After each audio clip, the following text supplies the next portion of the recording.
ম্যাও। Good morning, কেমন আছো সবাই? আশা করি সবাই ভালো আছো। আমি ভালোই আছি। আর আজকে আমার অনেক দেরি হয়ে গেল কাজটার সাথে। মা ভাত বসিয়ে দিয়েছে আর এখন মাছ এনেছে, মাছটা ধোবো। কাটাই আছে ভাগ্যিস মাছটা।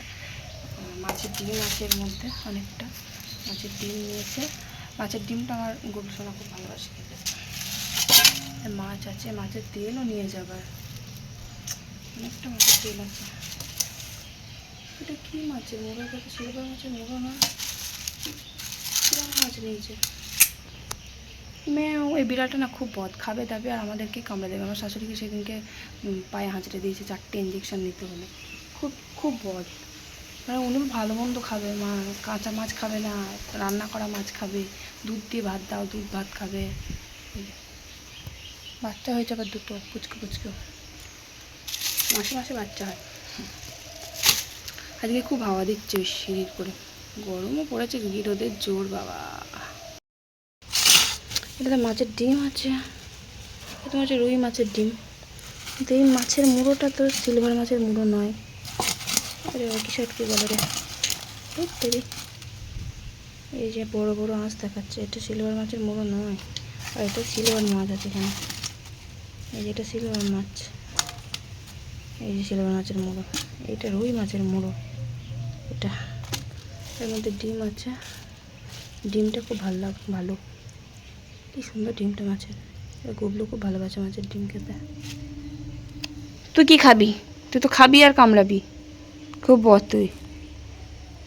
দুখানা বাচ্চা হয়েছে, কানে কি হয়েছে? তোমরা অনেকে কমেন্ট করেছো যে দিদিভাই কেমন আছো তুমি, এখন শরীর কেমন আছে? আমার শরীর আগের থেকে ভালো আছে। আর পেটের যন্ত্রণা হচ্ছিল সেদিনকে হঠাৎ, তারপরেও পেটের যন্ত্রণা হচ্ছিল। তো হয় মেয়েদের যেটা যে যন্ত্রণা হয় সেটাই হচ্ছিল। তবে আজকে ভালো আছি, আজকে কোনো যন্ত্রণা নেই, ভালোই আছি এখন। আর মাছ এনেছে ওই যে একটা, ওর মধ্যে আবার একটা রুই মাছের মুড়ো দিয়েছে। জিজ্ঞেস করলাম, বললো হ্যাঁ একটা রুই মাছের মুড়ো ছিল, দিয়ে দিয়েছে। আর সিলভার কাপ মাছ নিয়ে এসছে। তো এবার মাছটা কাটাই আছে, মাছটা ধুয়ে নিচ্ছি। আর মাছের ডিমটা হচ্ছে যে রুই মাছের ডিম। আর সিলভার মাছের ডিম খুব একটা বেশি পাওয়া যায় না, আর খুব একটা ভালো হয় না খেতে। আমি দেখিনি, কখনো নেয়নি। সিলভার কাপ মাছের পেটে কিন্তু মাছের তেল থাকে, ডিম দেখিনি আমি কোনোদিনও। তো এবার যাই হোক, তো মাছের ডিমটা আমি ভাজা করব পেঁয়াজ দিয়ে কটা, আর আলাদা কটা ভাজা করব। কারণ মাছের ডিমটা আমাদের কিছু মানুষ, মানে আমাদের বাড়িতে কিছু মানুষ পেঁয়াজ দিয়ে ভালোবাসে, আর সবাই পেঁয়াজ ছাড়া ভালোবাসে। মানে আমার বর, কুবলু, বাবু। বাবু মানে বড় ছেলেকে আমি বাবু বলেই ডাকি। ওর ভালো নাম রূপম, আর ডাকনাম অনি। অনি ডাকনাম, কারণ অনি নামটা আমাদের পাড়াতে সবাই ওকে দিয়েছে। ওই নামটা আমাদের বাড়ি থেকে কেউ দেয়নি, ওই পাড়াতে সবাই ওর নামটা দিয়েছে অনি। যাই হোক, আর আমার ছোটো ছেলের নাম তো জানো, গুবলু সোনার নাম। গুবলুটা তো আমি বলে ডাকি, তাই গুবলুকে কেউই ডাকে না। ওর নাম হচ্ছে রোহন। আর ওকে নাম দিয়েছে আমার ছোট কাকিমা, মানে কাকি শাশুড়ি নাম দিয়েছে ছোটন। আর কাকি শাশুড়ির বড় মেয়ে নাম দিয়েছে ভুলেই যাচ্ছি আমি, রণ। রণ নাম দিয়েছে। মানে একটা মানুষের কতগুলো নাম, অতগুলো নাম, মানে সবাই যে যার মতন ডাকে। যাই হোক, তো আমি মাছ টাছ ধুয়ে নিয়ে রান্নাঘরে চলে আসলাম। ভাত তো বসিয়ে দিয়েছিলাম অনেকক্ষণ আগে। মা ভাত বসিয়ে দিয়ে, মা ভাতে জাল টাল দেয়, আর মাছ আনলে মাছটা আমি ধুয়ে পরিষ্কার করে নিতে নিতে ওদিকে ভাত হয়ে যায়। ভাতটা এসে দেখলাম হয়ে গেছে, আমি নামিয়ে দিলাম ভাতটা। তারপরে পটল ভাজা রোজই করতে হয় বাবার জন্য, বাবা পটল ভাজা খেতে ভালোবাসে। আর মাছের ডিমটা পেঁয়াজ দিয়ে কটা ভাজলাম, তাড়াতাড়ি করে ভাত নামিয়ে দিয়ে মাছের ডিমের বড়াটা করছি। তার কারণ হচ্ছে আমার শ্বশুরমশাইকে আজকে ডাক্তার দেখাতে নিয়ে যাবে, বর্ধমানে নিয়ে যাবে, আমার কাকা শ্বশুর নিয়ে যাবে। তো এবার বাবা দুটো ভাত খেয়ে যাবে, তাই জন্য একটু তাড়াতাড়ি করে পেঁয়াজ দিয়ে বড়াটা আগে করে ভেজে দিলাম বাবার জন্য। বাবা পেঁয়াজ দিয়ে মাছের ডিমের বড়া খুব ভালোবাসে। আর ভাতটা তাড়াতাড়ি হয়ে গেছে। মা ভাতটা যেদিন বসিয়ে দেয়, ভাত সেদিন তাড়াতাড়ি হয়ে যায়। আর আমি যখন নিচে এসে ভাত বসাই, মানে আমার তো কাজটা সারতে দেরি হয়ে যায়। ছেলেটাকে ধরো খাওয়াতে দেরি হয়, বড় ছেলের খাবার টিফিন রেডি করি, আমি নিজে খাই, ওটা করতে করতে আমার দেরি হয়ে যায়। তারপর নিচে এসে ভাত বসাতে মানে আমার ভাত হতে হতে 10টা বেজে যায়। তো এবার আজকে মা ভাত বসিয়েছে, আমি এসে চালটা ধুয়ে দিয়েছি। তো ভাত হয়ে গেছে অলরেডি অনেকক্ষণ আগে। মা দেখছে বাবা ডাক্তার দেখাতে যাবে, তাই জন্য মা তাড়াতাড়ি ভাতটা বসিয়ে দিয়েছিল। তো যাই হোক, ভাত তাড়াতাড়ি হয়ে গেলে ভালো হয়। তো এদিকে মাছের ডিমের বড়া মানে আমি তো আগে ভাজতেই পারতাম না। আর ওই যে তেলটা কালো দেখছো তো, ওটা পটল ভেজেছি তো ওই জন্য তেলটা এরকম কালো মতন হয়ে গেছে। পটল ভাজার তেলটা সত্যি কোনো তরকারিতে দেওয়া যায় না, একদম মানে ফেলে দেওয়ার মতন। মাছ টাছগুলো ভাজা যায় কিন্তু তরকারিতে দিলে কালো হয়ে যায় না বলো? পটল ভাজার তেল একদম কালো হয়ে যায় পটল ভাজলেই। তো আমি অল্প করে তেল দিয়ে পটল ভাজার চেষ্টা করি, কারণ ওই তেলটা দিয়ে আর কোনো তরকারি করা যায় না, কালো হয়ে যায়। যাই হোক, তো মাছের ডিমের বড়া তো আমি একদম ভাজতে পারতাম না, আগে বুঝতাম না, বেশি করে তেলের মধ্যে ছেড়ে দিতাম। সে চারিদিকে ছিটকে পটপট করে ফেটে হাতে মুখে মানে ছ্যাঁকা টাকা লেগেও যেত, আবার ভাজতেও পারতাম না। এখন বুঝে গেছি, এখন শিখে গেছি অল্প তেলে। তাও তো ওই যে পটল ভাজা তেলটা ছিল তাই, তা না হলে আমি কিন্তু একেবারে তেল ছাড়া মানে কড়াই তেল না দিয়েই ডিমগুলো দিই। তারপরে আস্তে আস্তে সেঁকে নিই দুপিট এপিট ওপিট, তারপরে তেল দিয়ে ভাজি। তাহলে কিন্তু ফোটে না, একদম ফাটে না। আর তাছাড়া শ্বশুরবাড়িতে এসে কোন মেয়ে তার কাজ শেখেনি বলো তো?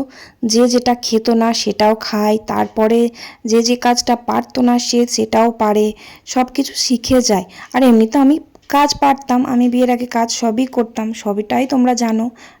বিয়ের আগে বাজারটাও আমাকে করতে হতো, কারণ আমাদের বাড়ির সাথেই বাজার, মানে একদম আমাদের ছাদ থেকেই, মানে কিছু যদি বলি যে ছাদ থেকেই কিনে নিয়ে আসবো তাই কেনা যেত, মানে এমনটাই আমাদের বাজারটা।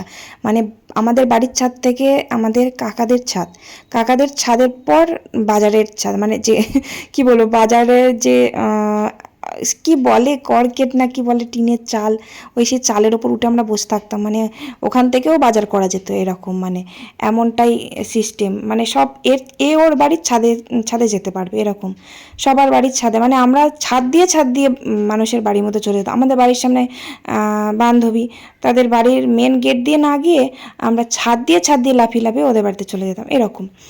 যাই হোক, তো মোটামুটি কাজ টাজ আমি বিয়ের আগে সবই পারতাম। রান্না করাটা তো খুবই পছন্দ করতাম, এখনও করি। মানে মা রান্না করতো, মায়ের কাছে বসে বসে শিখতাম, দেখতাম, আর খুব ভালো লাগতো রান্না করতে। আর আগাগোড়াই মানে আগে থেকেই আমার মাকে উনুনে রান্না করতে আমি দেখেছি। মা কাঠের জালেও রান্না করতো, আবার আঁচেও রান্না করতো। তো সে থেকে আমি উনুনে রান্না করাটা আমার তখন আগের থেকে অভ্যেস ছিল। গ্যাস ছিল, গ্যাস অনেক পরে নিয়েছিল, তবে গ্যাসে সব রান্না হতো না, কাঠে রান্না করতো। তারপরে গুল দিয়ে সেই আঁচে রান্না করতো। যাই হোক, উনুনে রান্না করতে আমার বিয়ের পর অসুবিধা কিছুই হতো না, আমি সবটাই আমার অভ্যেস আছে। তো এবার নিজের মতন করে আমি এসে এখানে উনুন বানানোটা শিখলাম।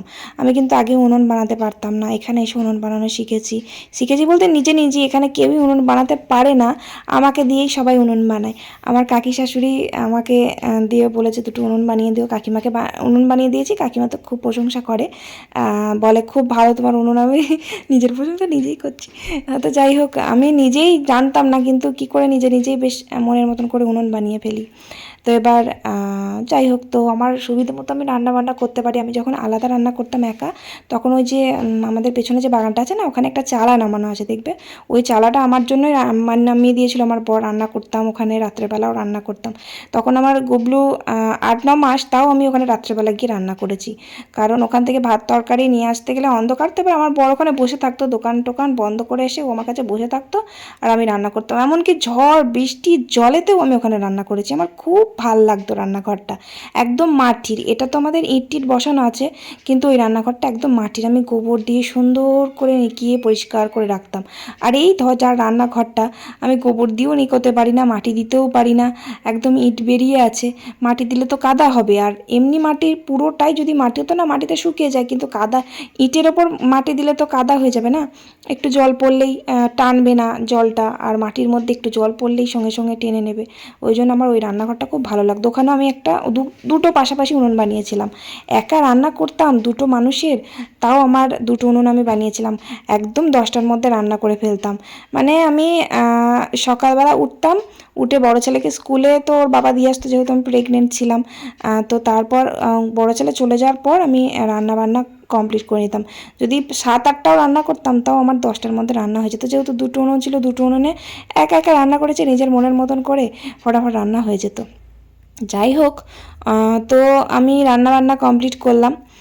কি করলাম, মাছের ঝোল করলাম আলু দিয়ে, আর ভেন্ডি ভাজা, পটল ভাজা, মাছের ডিমের বড়া, 2 রকম করে।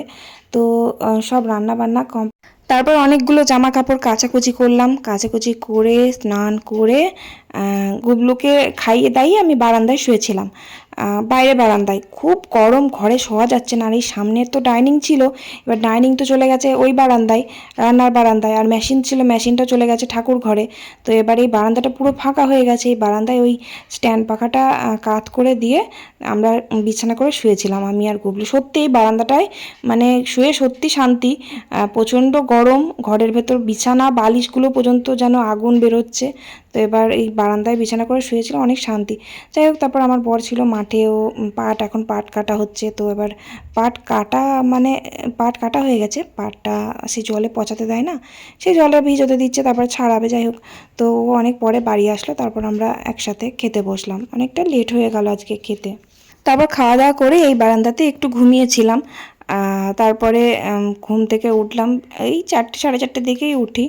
ঘুম তো হয় না, একটু মানে সেই মানে বাঙালিদের ভাত টাত খাওয়ার পর একটু সেই গা গড়াতে ইচ্ছা করে না, সেই রকম মানে ঘুম আমার হয় না।